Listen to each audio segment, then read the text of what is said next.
Hello and welcome to this week's Monday evening conversation. My name is Annika and I'm the founder here at Mummy Made This, a company I founded back in 2020 at the beginning of lockdown.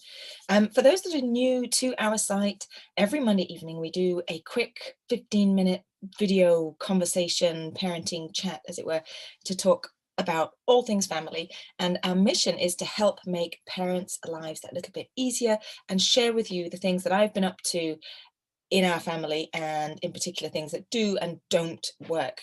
I want to keep things real. I want to build a supportive community of like-minded parents, and I want to cover topics that really matter to you and connect with you by sharing our stories, our trials and tribulations, useful insights, maybe books I've read and I've found useful, lessons I've learned, topics that maybe you've requested over the weeks and that you would like to shine a bit more of a light on and have a conversation around. And anything in general that I have tried with my 3 young children and that I have found helpful. The aim really is to give you a boost once a week, a giggle or a virtual hug, and share something that you might find equally as useful as I did. I completely appreciate, though, that every family is different and every situation is different. And so some weeks, what you might find really helpful and might work for you might not work the next week. So I encourage you to just check in regularly and pick and mix and take from this what is of most value to you. So if you've been here for the last few weeks, you know I've been doing a series on sort of creative things to do with the kids, crafty things, and I've tried to do things that are slightly different from the normal, let's get our pens and paper out. So we've made bath bombs, we've made, what else did we make? Oh, I've gone blank. Bath bombs was the one that we did last week. The week before that, well, we've made a homemade Play-Doh with sort of mixed results. And this week what I want to do is make our very own bird feeder. So I've never done one of these before, and I thought it would be a good time to do this in the early spring when birds are migrating back into the UK where we're based, and they will need slightly more energy.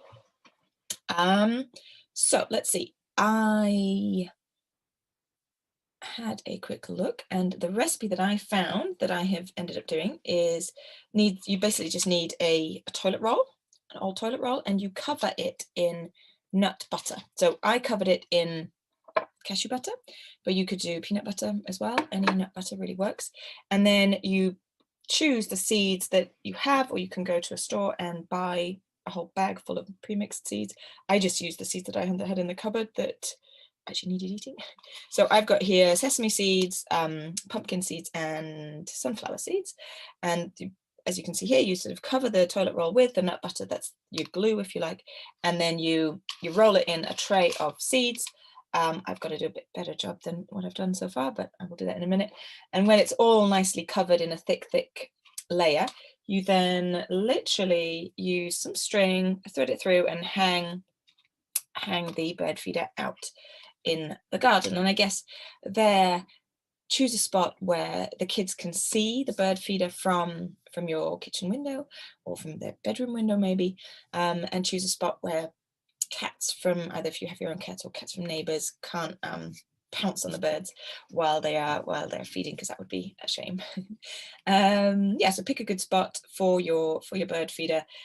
The other option that I read about is if you use a longer, even with one like this, I guess, if you use a longer toilet roll thing, so a kitchen roll, for example, you could have, those wooden lolly sticks, either save ones from ice cream lollies that children might have, or you can buy them in craft shops, like little, about this long wooden sticks, and you punch a hole through the bottom of your bird feeder, or through the middle of your bird feeder, on different levels at different angles, and that becomes like a footrest,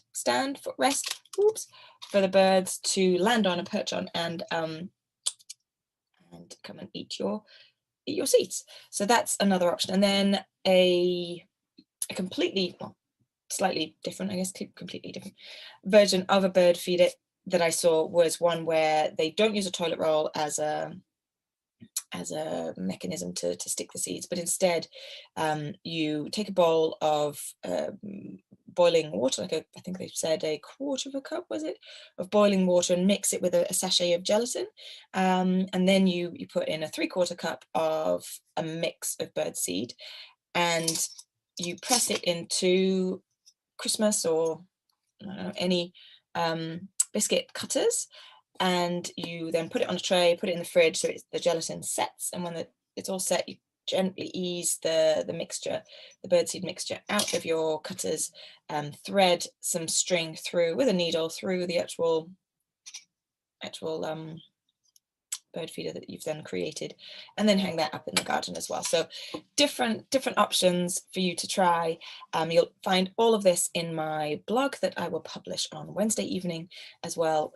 The more details of exactly what I did and how I did it, and photos and things, and detailed instructions, and also the top tips around what really worked for us, what didn't work so much, what the kids loved, what was messy, that kind of stuff.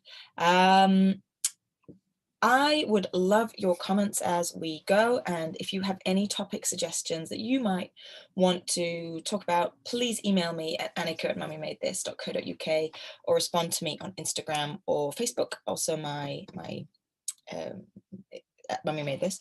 And then finally, from next week, we will start a new series. So this bird feeder is the last one of the crafty ones for now, and then we will get into kids' chores, how to get the kids involved, what things they can get involved in that are most useful, how we did that, what went well, what didn't go so well, and even something around reframing chores to calling them something slightly different. So it's more about positive contributions rather than it's a thing I have to do, mummy, that I get a lot of as well. So yeah, join me next week at 8 o'clock as normal on a Monday evening. I'd love to see you there. And in the meantime, I hope you have a fabulous week. Bye and take care.